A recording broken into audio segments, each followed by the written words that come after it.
Welcome everyone, Costini here with a discussion about Cyberpunk 2077 patch 2.0 and to talk about balance. And like with pretty much every other CD Projekt Red game, the balance of the game is not in a great state. Either the game is incredibly easy and you just waltz in and blast everyone in the face with a shotgun, or you die very quickly. And there's not really much of a middle ground. Though the difference between this game and other titles that CD Projekt has released in the past is, well, it boils down to the fact that certain enemies in this game, as opposed to the Witcher games, can feel very bullet spongy. Suffice to say, maybe I just need to move the car. Okay, that might do it. There we go. So, in Witcher 1, just to look back at the history, because I have played quite a few, actually all of the games that CD Projekt has ever released, and I played them when they were originally released. In Witcher 1, you had the situation where a lot of enemies, and we're thinking here on the highest difficulty, also this is on the very hard difficulty as well. A lot of enemies in the game could be rather frustrating to deal with, in the sense that you're gonna commit suicide right there. Bye bye. Nice talking to you too. Goodbye. Okay, moving on. Or you could level up Igni as an ability, and with a leveled up Igni, you would be able to one-shot, two-shot, three-shot every single enemy in the game. This included some of the hardest bosses in the game as well. And there was no real middle ground between the two. Like, either you were steamrolling your enemies, or you were getting steamrolled, more or less. That's how that game operated. In Witcher 2, you had the insane difficulty level, and on that difficulty level, if you died, you would lose everything. Like, you would lose all of your progress, you would lose everything you had worked up until that particular point. And also enemies did hit very hard. And again, you could adopt a certain playstyle to kill everything rather easily that stood in your path. It involved potions, it involved mutagens, it involved alchemy, but effectively it was possible in The Witcher 2 to one-shot every enemy, or almost one-shot every enemy in the game. Then we go into the dark mode of The Witcher 2, which came out later on, and it featured some unique sets of armor that developers made. But of course, those armors were also very, very annoying to acquire, so they required a lot of resources. Crucially, dark mode, I think, was easily 50% or 100% more damage compared to what we had been dealing with before, even on the then second highest difficulty. So you had the difficulty that had permadeath, and where enemies hit hard, and then you had the difficulty without permadeath, but enemies would hit twice as hard. Balance, according to CD Projekt Red. Then you have Witcher 3. And was Witcher 3 better? Kind of. So you have to understand that there is the vanilla enemies in the Witcher 3. Okay, goodbye, my dude. Yeah. No. Calm down. Be cool. Yeah. Nice talking to you too. Okay, there's one enemy there. So you had the vanilla of The Witcher 3, and then you had the DLC, the expansions. Now, in the vanilla game, it was very possible with a certain build to, once again, just annihilate everything in your path. Not quite one-shotting, though, to be fair, you were one-shotting the vast majority of enemies that you are meeting. But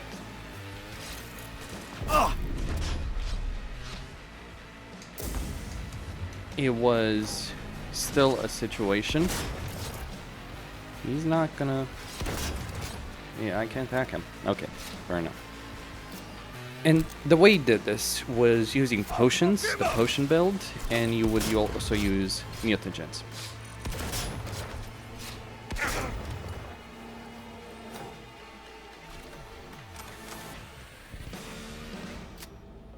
That's how you got through Witcher. That's how you got through Witcher 3. In its default state. And there were also decoctions, specifically the Archgriffin and the Akinda decoction. Now, Archgriffin and Akinda combined, what they would do is, like, one would use your stamina to do 10% damage, like 10% of the enemy's damage to that enemy when you're doing a strong attack. The other one, and it was using stamina, the other one would heal you whenever you used stamina. So you created this combination, this really powerful combination. And I'm dealing with the police over here, because of course I am. You created this really powerful combination in the game where you could use both these decoctions together and just annihilate everything that stood in your path, and it made the game pathetically easy. Here's the problem with the way they decided to handle things. The game was balanced in such a way that you pretty much wanted to adopt such a playstyle. The reason you wanted to was because a lot of enemies could kill you very, very quickly. And regardless of which build you went, regardless of which talents, which gear, it didn't matter. It was hard enough to survive for a prolonged period of time in a fight. And obviously, like, once you get to a longer fight, it's easier to make mistakes, it's easier to screw up. So killing everything very quickly was an ideal way of playing, but it basically limited the options you have. Now, here's how Cyberpunk does got things. his eye back, so I'm closing this gig. But B, we both know that wasn't top quality work. Maybe try a little harder next time, okay? Gig closed, and thanks. She's complaining that I'm not using stealth, basically. Well, I don't care about stealth because I'm gonna get more money than... Like, she might give you more rewards if you do stealth, but I'm not interested in engaging in stealth work when a single item that I might get from a single enemy might give me more.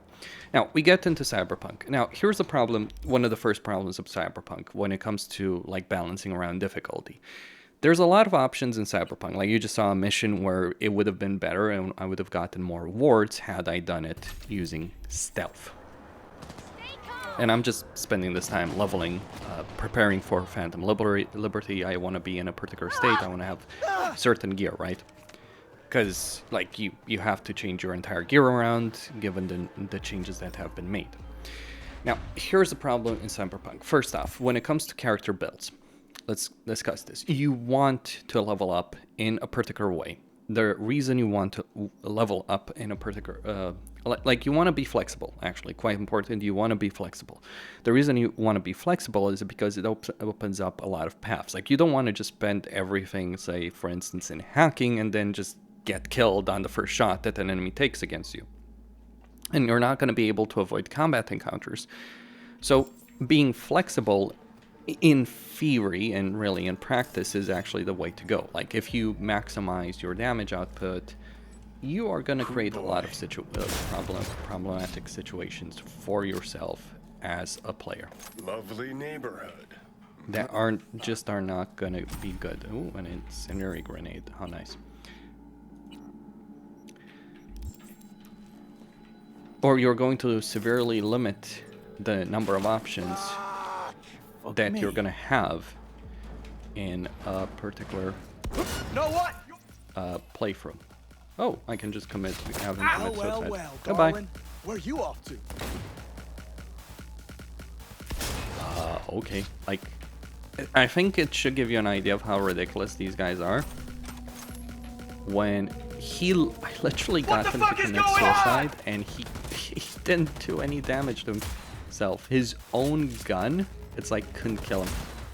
It gives you an idea of like how some of these combat encounters are designed. Now, Cyberpunk also has the same problems that were present in the Witcher games. In the sense, like, you either have the ability of one-shotting an enemy or killing them very, very quickly, or you don't, and if you don't, you're gonna be in for a whole world of pain.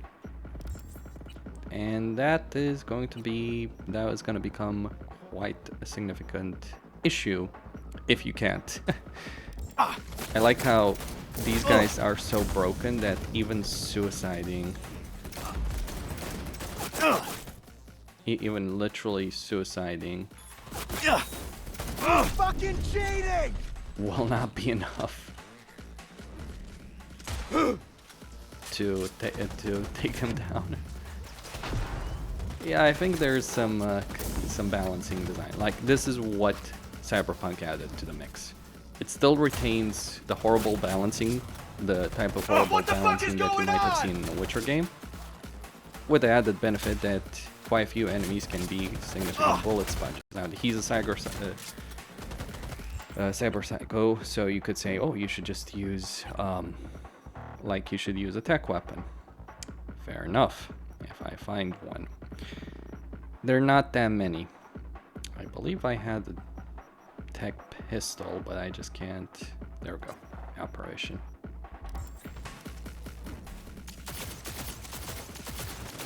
But even with something like a tech weapon, now granted, I'm not really skilled in tech weapons.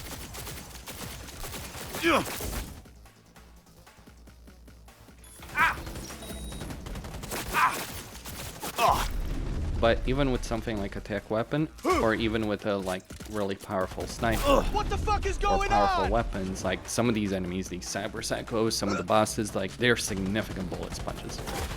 Now, where did CD Projekt decide to start making spongy enemies? The DLCs, the expansions for Witcher 3, Hearts of Stone and Blood and Wine. So this is the difference between those versions of the game and then the vanilla version, because in the vanilla version, like, every enemy Say goodbye! could be killed relatively easily with the right build. With Blood and Wine and Hearts of Stone, Say goodbye! they decided that's not good enough. So what they did decide to do was change that around. And suddenly they made enemies that had so much HP that even with overpowered builds, it was still brutal to kill them. And also they nerfed the decoction, so now it was, instead of taking 10% of an HP of an enemy's HP in a single blow, you would take 5%. So it made, so instead of 10 hits to kill any enemy in the game at most, and most of them died far faster than that, it took 20. And they certainly upped it up. Like, there are some boss fights there that are complete and utter nonsense in terms of how much damage the enemies can take. Let's do a synapse burnout. Say goodbye! Okay. And also switch the grade. I might die here. Gonna go with an AMP. Like, you can see how much damage this guy's taking. I'm actually gonna switch pistol to Skippy. Say goodbye! But the problem is, it's not gonna do enough damage to him.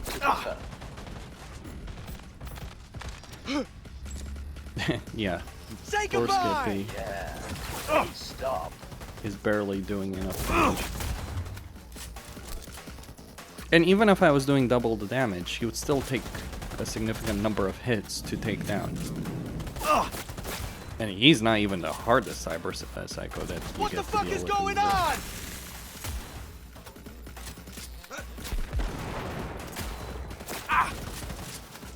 actually quite the opposite. He's relatively easy to deal with compared to some of the others. You're fucking cheating! Well, yeah, I'm not the one with 80,000 points of HP. Ugh. He is.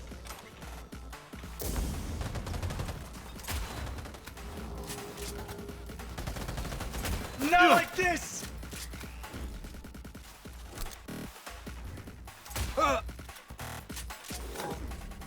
They constantly get... So now in Cyberpunk, it's like you've got enemies that you can kill very easily, and then these kind of enemies. What the fuck is going on?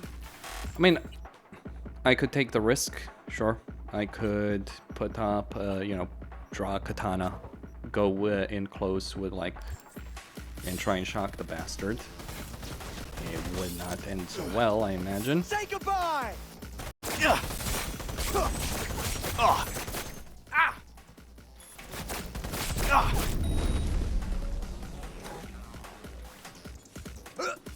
And no, it is not ending so well. Not like this!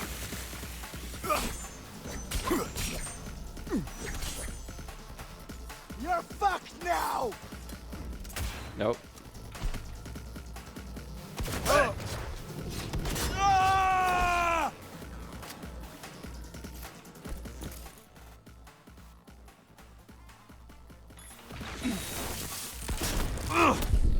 And as you can see, yeah, there it's like it was a really stupid idea. Melee, by the way, is quite ridiculous. So I end up in like with these kind of combat encounters. Now defeating him is not really hard, it's just like time consuming.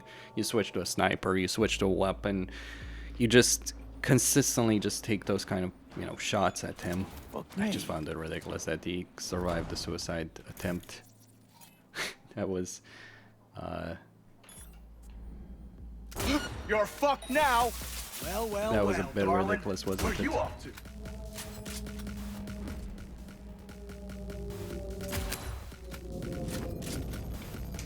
Say goodbye!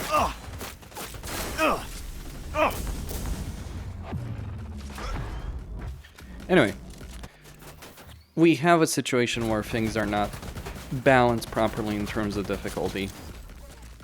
Say goodbye! We have a situation where certain enemies just do this kind of rubbish.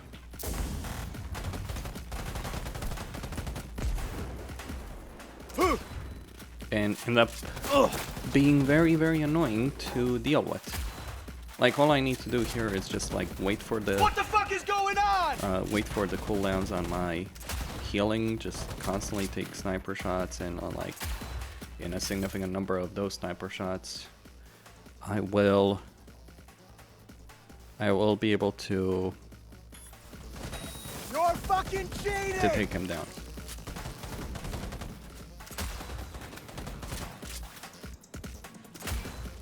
I don't think this is how it should be designed, nor do I think that this is particularly fun, well made, or anything like that. Not like this! But don't tell that to some of the legions of fanboys that this game has. It's like, oh, you're just a bad player. It's like, yeah, if you think this is reasonable, good for you. Ghosting here, signing out. Don't forget to subscribe, like, and enable notifications, and stay tuned for more. What the fuck is